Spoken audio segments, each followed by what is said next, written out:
बिस्मिल्लाहिर्रहमानिर्रहीम। अस्सलाम वालेकुम नाजरीन, मैं हूं बाबर हयात और आप देख रहे हैं 24/7 उर्दू न्यूज़ पर होम एक्सपेंट्स के ताउन से बाबर हयात शो।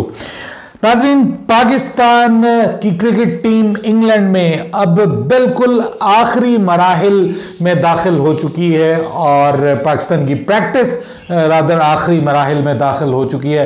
लेकिन एक झटका लगा है पाकिस्तान को कि पाकिस्तान का जो प्रैक्टिस मैच था, जो इंट्रा स्क्वाड प्रैक्टिस मैच था, उसमें उस मैच में ज़्यादातर हिस्सा जो मैच का था वो बारिश की नज़र हो गया। तकरीबन 2 दिन मुकम्मल तौर पर आप कह सकते हैं कि बारिश की नज़र हो गए। पाकिस्तान के बैट्समैन जो अपनी फॉर्म की बहाली की कोशिश कर रहे थे वो उसमें कामयाब नहीं हो सके। लेकिन ये जो प्रैक्टिस मैच है, इसके इख्तिताम के ऊपर पाकिस्तान की जो टीम मैनेजमेंट है उसने 20 रुकनी स्क्वाड अनाउंस कर दिया है टेस्ट सीरीज के लिए।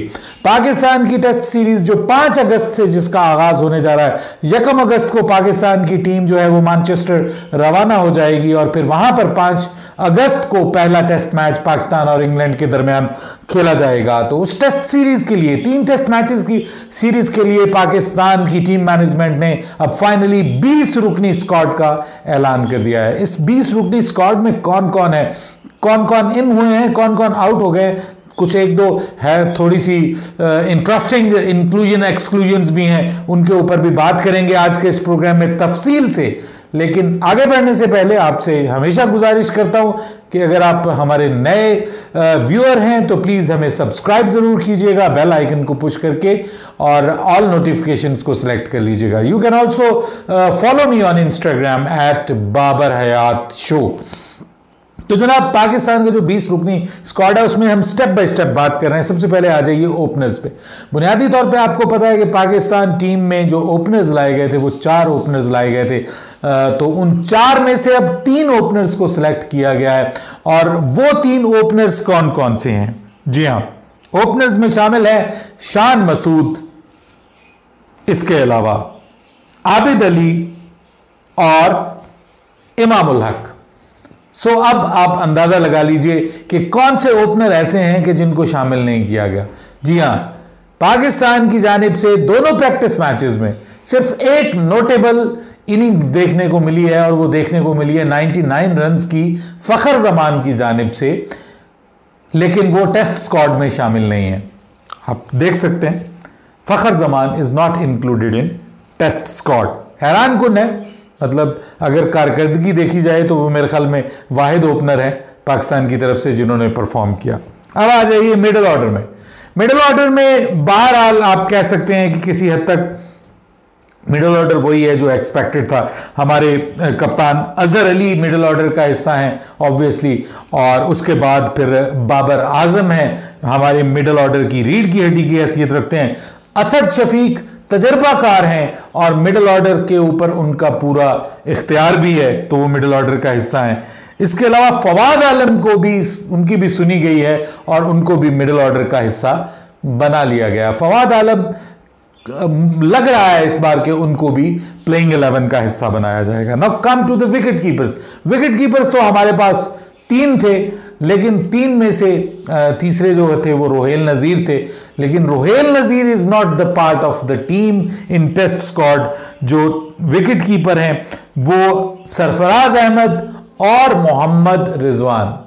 तो मेरे ख्याल में सरफराज अहमद के ज़्यादा चांसेस नहीं है पहले टेस्ट मैच में खेलने के। मोहम्मद रिजवान पहले टेस्ट मैच में हमें खेलते हुए दिखाई देंगे। अब आ जाइए ऑलराउंडर्स की बात। तो ऑलराउंडर्स में जनाब हमारे पास सिर्फ, वैसे तो इमाद वसीम भी एक ऑलराउंडर्स में आते हैं, लेकिन अनफॉर्चुनेटली इमाद वसीम इस स्क्वाड का हिस्सा नहीं है। तो जो बॉलिंग ऑलराउंडर्स ही मैं उनको कहूंगा वो पाकिस्तान टीम में एक तो फ़हीम अशरफ हैं। Faheem Ashraf fast bowling option है और उसके अलावा ऑलराउंडर भी हैं। अभी तक उन्होंने अपने आप को मनवाना है ऑलराउंडर के तौर पे, जबकि उनके साथ मौजूद हैं शादाब खान। उन्होंने T20 में तो कम से कम अपने आप को मनवाया है कि आप टेस्ट में भी अपने आप को ऑलराउंडर बना सकेंगे, ये देखना है। अब इन दोनों ऑलराउंडर में से कोई एक खेलेगा पहले टेस्ट में, या शादाब खान खेलते हुए आपको नजर आएंगे या आपको फ़हीम अशरफ खेलते हुए नजर आएंगे, मुझे ये लगता है। एंड बट हू नोज कि ये दोनों ही खेल रहे हों। अब आ जाइए हमारे स्पिनर्स के ऊपर। तो जो प्योरली स्पिनर्स में अब यासिर शाह जो हैं वो भी शामिल हैं स्क्वाड में, और वो तो मस्ट हैं। लेकिन यासिर शाह भी ऑलराउंडर हैं बाय द वे, उन्होंने तो ऑस्ट्रेलिया में सेंचुरी की हुई है, तो उनको तो अब हमें ऑलराउंडर कहना पड़ेगा।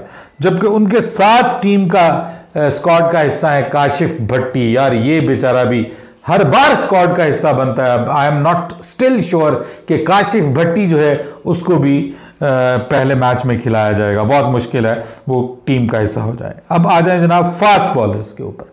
फास्ट बॉलर्स में तो अब आपको पता है कि सबसे पहले वहाब रियाज हैं, द मोस्ट सीनियर वन, वो भी स्क्वाड का हिस्सा है, उनको भी इस रुकनी स्क्वाड में शामिल किया गया है। जबकि उनके बाद पाकिस्तान के premier fast bowler Mohammad Abbas का नाम आता है, वो भी पाकिस्तान के इस स्क्वाड का हिस्सा है। उसके बाद नौजवान और उभरते हुए पाकिस्तानी बॉलर्स आते हैं, जिनमें सबसे पहले शाहीन शाह आफरीदी, जो पाकिस्तान के तीनों फॉर्मेट्स का भी हिस्सा बने हुए हैं, वो टीम का स्क्वाड का हिस्सा होंगे। और उसके बाद इंग्लैंड में अपनी धुआंधार बॉलिंग की वजह से अब अपनी धाक बिठाने वाले नौजवान पाकिस्तान के super fast bowler Naseem Shah इस स्क्वाड का हिस्सा हैं जनाब। नसीम शाह तो ऑब्वियसली इस स्क्वाड का हिस्सा होना ही था, क्योंकि उन्होंने एक मैच में 5 पंजा लगाया, दूसरे में 4 विकेटें उन्होंने हासिल की और अच्छी परफॉर्मेंस उनकी रही। बॉलर्स की बाय द वे ये जो जितने भी प्रैक्टिस मैचेस हैं उनमें जबरदस्त परफॉर्मेंस रही। लेकिन फ्रॉम नोवेयर अचानक उभर कर सामने आए हैं सोहेल खान, जिन्होंने 2 मैचेस में 2 बार उन्होंने पंजा लगाया, 5 फॉर उन्होंने किया, और उन्होंने कहा कि जनाब उनको टीम में जरूर शामिल होना चाहिए। अब मैं ये आंखें बंद करके कह सकता हूं कि खुदा ना खास्ता अगर वो अनफिट ना हुए, अगर अल्लाह करे अनफिट नहीं होते, तो फिर वो सोहेल खान जो है वो भी पाकिस्तान की प्लेइंग 11 में शामिल होंगे। स्क्वाड में तो वो शामिल हैं। 20 रुकनी स्क्वाड में उस्मान खान शिनवारी भी शामिल हैं, वो टीम का हिस्सा तो रहे हैं और प्रैक्टिस मैच में भी खेलते रहे, लेकिन कोई नोटेबल थोड़ी बहुत विकेट्स उन्होंने ली हैं इक्का दुक्का, लेकिन नोटेबल परफॉर्मेंस उसकी जानिब से नजर नहीं आई। और इसके अलावा इमरान खान सीनियर भी हमारे इस स्क्वाड का हिस्सा बनने में कामयाब हो गए हैं। इमरान खान सीनियर, उनको भी बार बार ले जाया जाता है। काशिफ भट्टी और इमरान खान सीनियर, मेरे ख्याल में इनको सिर्फ इसलिए लेके जाया जाता है कि जब इनकी ऐसी ज़रूरत पड़े कि कोई और हल ना बचे, तो फिर हम इनको टीम का हिस्सा बनाएंगे। अब मुझे लगता है कि अगर हम इस 20 रुकनी स्क्वाड को सामने रखें तो हमारे लिए अब आसान हो जाएगा एक प्लेइंग 11 तश्कील देना। बहुत सारी चीज़ें सामने दिखाई दे रही हैं और फिंगर टिप्स पे आप उसको नोट कर सकते हैं। तो अब आपने क्या करना है कि इस 20 रुकनी स्क्वाड को लेकर के अब आपने प्लेइंग 11 बनानी है, क्योंकि अब मज़ा आएगा प्लेइंग 11 बनाने का कि टीम कौन सी मैदान में उतरे, 11 रुकनी मैदान में कौन सी टीम उतरे, ये हमें देखना है। जबकि एक और खबर भी आई है, और वो खबर ये है कि पाकिस्तान के एक उभरते हुए फास्ट बॉलर, जी हां हारिस रऊफ, जिनके बारे में बार बार आ रहा था कि उनके टेस्ट जो हैं वो पॉजिटिव आ रहे हैं, अब फाइनली उनका एक टेस्ट जो है वो नेगेटिव आ गया है। और अब वो इस्लामाबाद में थे, तो इस्लामाबाद से अब वो लाहौर चले गए, जहां कल यानी बुध को उनका एक बार फिर टेस्ट किया जाएगा। अगर वो भी नेगेटिव होता है तो वो भी पाकिस्तान टीम को ज्वाइन कर सकते हैं T20 सीरीज के लिए। ये ज़हन में रखिएगा कि वो पाकिस्तान टीम को T20 सीरीज के लिए ज्वाइन कर सकते हैं। एंड हु नोज कि अगले 2 टेस्ट मैचेस के लिए भी उनको पाकिस्तान की स्क्वाड का हिस्सा बनाया जा सकता है। बाकी खिलाड़ी जो हैं वो आप देख सकते हैं। अब इसमें जो मुझे सबसे बड़ी चीज लगी है, जो मैं समझ नहीं पाया, वो ये है कि हैदर अली को आखिर में इस स्क्वाड में शामिल क्यों नहीं किया गया। हैदर अली ने जो टेस्ट मैच है, जो प्रैक्टिस मैचेस हुए हैं, उसमें उसकी कारकर्दगी कोई बुरी नहीं रही। एक तो उसने 50 भी बनाई है और वो अच्छा खेला है। तो हैदर अली हमारा फ्यूचर प्रॉस्पेक्ट है तीनों फॉर्मेट्स में। उसको मैं तो समझता हूं कि उसको खिलाना चाहिए। हैदर अली के साथ मेरे ख्याल में थोड़ा सा अनफेयर हो गया है कि उसको टीम का हिस्सा टेस्ट मैचेस में कम से कम होना चाहिए था, लेकिन फिर भी वो स्क्वाड में तो शामिल है। आपको पता है बाकी जो खिलाड़ी हैं, 9 खिलाड़ी हैं, वो 20 रुकनी तो इन्होंने शॉर्टलिस्ट कर लिया।